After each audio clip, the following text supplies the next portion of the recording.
Is your main man Andrew coming back? And I have a question for each and every one of you out there in YouTube land.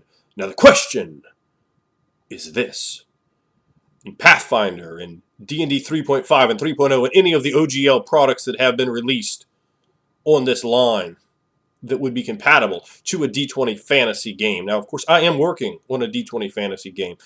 Now, what I'm really interested in are the feats that are cool, that are fun, that are interesting and entertaining, and you really get your play value, your role play out of those feats.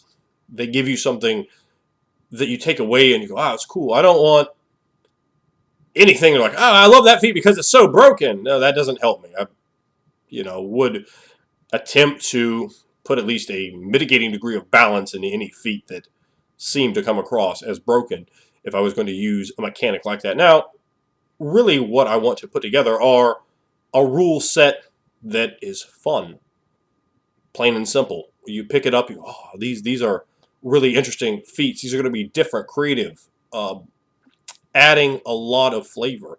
Now, I want to know what you think adds a lot of flavor. What sort of feats you like, and if it's a feat you haven't ever even seen, it's like, oh, I had this really cool idea, something I would love. The I being you, of course. Make a note of that.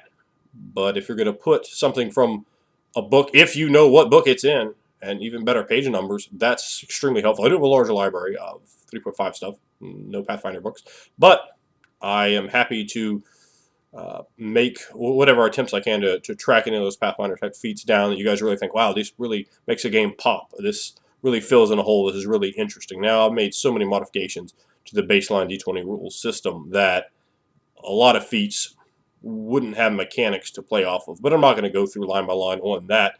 However, there are a lot of ways I can adjust feats that can be put back into a new context, maybe be a bit fresher, a bit more interesting because of the new context, the set of rules that's been put together. So, from you guys, let me know what feats you like, what feats you like to see, what really interests you, what feats you have seen, and you're like, man, I really want to get that feat. That feat is just cool, because that, after all, is what I'm looking for. The feats that are interesting, that are wonderful, that are the kind of thing that really make you more become more invested in the character, become more interested, not just, oh, I get a +1 to this or that, the things that mean something. So let me know what you guys think, and again, always, thank you for your help.